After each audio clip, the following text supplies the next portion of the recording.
നിങ്ങളുടെ ബിസിനസിന് ആവശ്യം മെറ്റ ആഡ്സോ അതോ ഗൂഗിൾ ആഡ്സോ? ഗൂഗിൾ ആഡ്സ് എന്ന് പറയുന്നത് ഒരു ഇന്റന്റ് ബേസ്ഡ് ആഡ് ആണ്.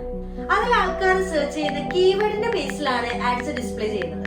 എന്നാൽ മെറ്റ ആഡ്സോ ഇൻട്രസ്റ്റ് ബേസ്ഡ് ആയിട്ടുള്ള ടാർഗറ്റിംഗ് ആണ്. കുറച്ചുകൂടെ അവയർനെസ് ബേസ് ചെയ്ത് ആൾക്കാരുടെ ഇൻട്രസ്റ്റ് മനസ്സിലാക്കി ഡാറ്റാബേസിലൂടെയാണ് ആഡ്സ് പ്ലേസ് ചെയ്യുന്നത്.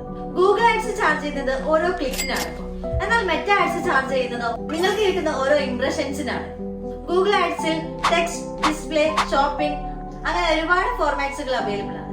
എന്നാൽ മെറ്റ ആഡ്സിലാണെങ്കിൽ കെറോസൽ, സ്റ്റാറ്റിക്, വീഡിയോസ് അങ്ങനെ വിവിധ തരം ഫോർമാറ്റ്സുകൾ അവിടെയും അവൈലബിൾ ആണ്. ഗൂഗിൾ സെർച്ച്, യൂട്യൂബ്, വെബ്സൈറ്റിലും ഒക്കെയാണ് ഗൂഗിൾ ആഡ്സ് പ്ലേസ് ചെയ്യുന്നത്. എന്നാൽ മെറ്റ ആഡ്സോ ഇൻസ്റ്റാഗ്രാം, ഫേസ്ബുക്ക്, മെസഞ്ചർ പോലെയുള്ള നെറ്റ്വർക്ക്സിലാണ് പ്ലേസ് ചെയ്യുന്നത്. അതുകൊണ്ട് തന്നെ വൈഡർ ആയിട്ടുള്ള, ഓൾഡർ ആയിട്ടുള്ള, പ്രൊഫഷണൽ ആയിട്ടുള്ള ഒരു ഷോപ്പിംഗ് അല്ലെങ്കിൽ സെയിൽസ് മൈൻഡ് സെറ്റ് ഉള്ള അതിനുവേണ്ടി ഇന്റന്റ് ചെയ്യുന്ന ആളുകളെ നമുക്ക് ടാർഗറ്റ് ചെയ്യാൻ പറ്റും. മെറ്റ ആഡ്സ് ആണെങ്കിൽ കുറച്ചും കൂടി യങ്ങർ ആയിട്ടുള്ള ആളുകളെ ടാർഗറ്റ് ചെയ്യാം. മെറ്റ ആഡ്സിലൂടെ ബ്രാൻഡ് അവയർനെസ് ക്രിയേറ്റ് ചെയ്യാൻ പറ്റും.